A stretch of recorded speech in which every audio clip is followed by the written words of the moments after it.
まさに今、この世界が大きく変わっている中で、一方では先日、王毅外相がアメリカを訪問して、そして、この、11月にですね、米中首脳会談が行われるというような、状況が今、生まれつつあります。これまでの対立一辺倒であった米中関係が、次第にですね、この一種のエスカレーションを止める、ないしはディエスカラトリーと言いますけれども、この、少しずつこの対立のレベルを下げていくような、そういう段階に来ています。ただ他方で、経済の分野においては、10月の17日に、この半導体輸出規制の強化というものがまた発表され、そして、中国はそれに対抗する形で、黒鉛、グラファイトですね、こちらの輸出規制を強化するというような、こうした措置を取ってきていて、経済分野ではまだまだこの米中対立、米中の関係が厳しい、そういう状況が続くであろうというふうに思われます。また、アメリカのこの輸出規制の分野においても、これからですね、まだ一層アメリカの、特に2024年の、大統領選挙を前にしてですね、このアメリカの経済政策が、一方では補助金を中心とするこの産業政策への、投資強化ということが、続くというふうに思われますし、またそれによってですね、一層保護主義的な措置を取る、そういう可能性も、今のところまだ捨てきれない、そういう状況にあるかと思います。ですので、これからもですね、この、欧米、特に EU はですね、この中国の電気自動車の輸入に対して、非常にこの神経を尖らしていて、そして、この、中国の電気自動車が、アンチダンピング、ダンピング違反なのではないかということで、調査を始めるというようなことをしておりますけれども、それが結果的にですね、中国と EU の関係、これも非常に厳しいものにこれからだんだんなっていくというようなことが始まってきているなということを印象づける、そういう出来事が続いております。ですので、こうした欧米のですね、この規制の問題、これらもこれから我々がこの研究を進めていく上で、注目していかざるを得ない、そういう分野であろうというふうに思っております。また後ほど紹介しますが、この我々が行っています、毎週提供させていただいております地経学ブリーフィングにおいては、先日までですね、この EU の経済安全保障というこの特集で4回のこの連載を組みまして、この今 EU がこのどういうふうな経済安全保障政策を取っているのか、そういうこともご案内させていただいたということで、皆様のですね、この理解を深めるのに、少しでもお役に立てればというふうに思って、こうした論考ですとか、情報発信を続けてまいりたいというふうに考えております。で他方ですね、今、同時にこのニュースを席巻しているのが中東問題でございます。イスラエルの、ガザ地区に対する地上侵攻ということが、進んでおりまして、で私個人の、資格でありますけれども、2015年まで、国連のですね、イラン制裁専門家パネルというところで、勤務していたこともあって、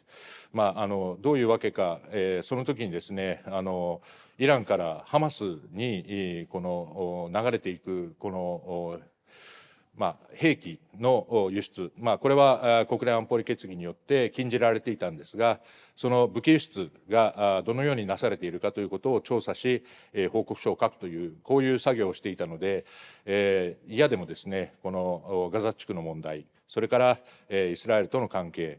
またイランとの関係についても勉強する、そういう機会がございまして、でそれがですね、これまで散発的なイスラエルとこのハマスのこの戦闘というのはあったわけですけれども、ここまで大規模なものというのは、これまで、しばらくなかったわけでありまして、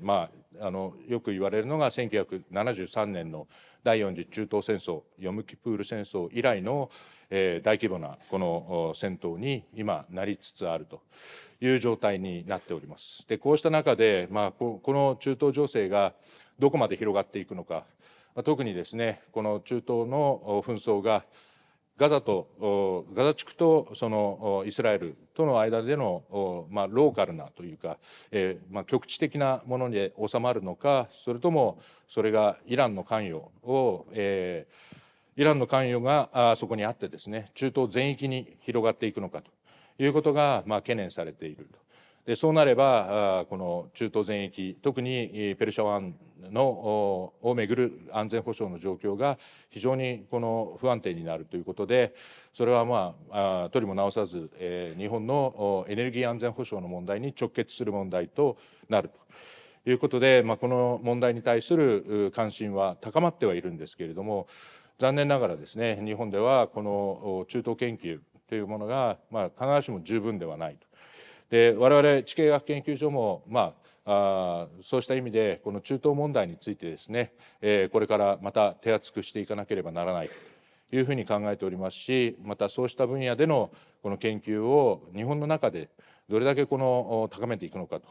いうことはこれからも大きな課題になろうかと思っております。そういったことについてもですね、まだ始まったばかりですので、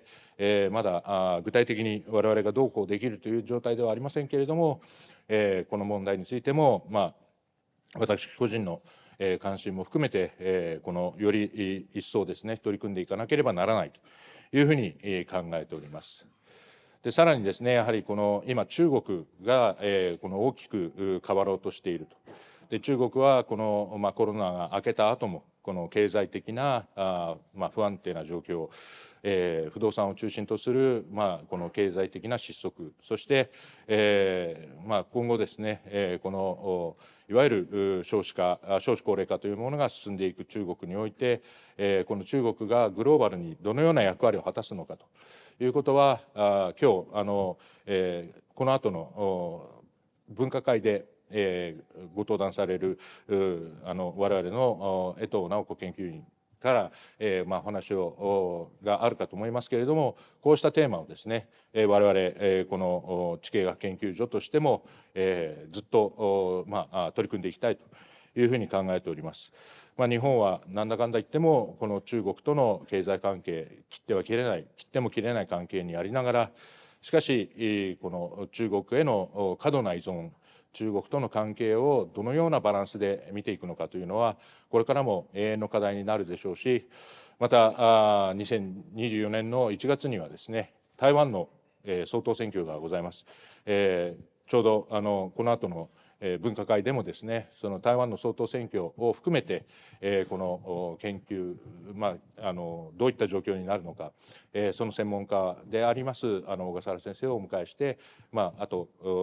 そういったテーマについてお話を展開していきたいというふうに考えております。